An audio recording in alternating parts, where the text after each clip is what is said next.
When Historic New England bought the property, we wanted to restore it to as close to the original appearance from the 1870s as we possibly could. Most of the walls in the house had been painted white by the last generation of the family to live here, and so we worked with a company called International Fine Arts Conservation to do microscopic paint analysis of all of the rooms to determine what the original colors were. And what we found in this living hall, this rich red is not just one color, but is actually 4 layers of hand-ground pigments that are built up to create those sort of rich red that you see here, which is referred to as a Pompeian red.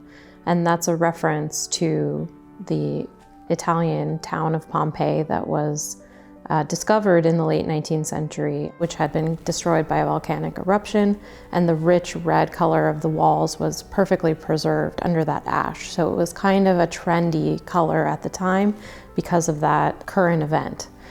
And this color, we wanted to reproduce it as close as possible. So the team did 4 layers of hand-ground pigments to replicate the original color on the wall and restore it to what it was meant to be.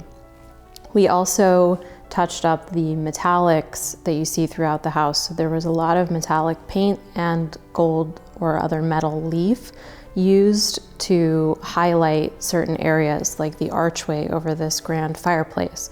And so that had also been painted over. And we had that redone with gold leaf to recreate the original splendor of the house. Those metals tarnish over time. So by the late 20th century, they were quite dark and blackened.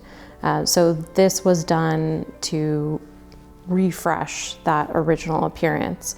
Really, once all of the paint restoration had been done, the original color scheme really came to life. Suddenly, all of that stained glass and tile work, woodwork, all of it really started to sing because, as I was saying, it is meant to be a sort of whole work of art, and so it all has to work together. In the parlor, when they started to do the microscopic paint analysis, a large chunk of the modern paint came off, and they realized that the varnish layer that had been applied in the 19th century had actually protected the original paint underneath. So they were actually able to strip off the modern vinyl paint using duct tape, of all things.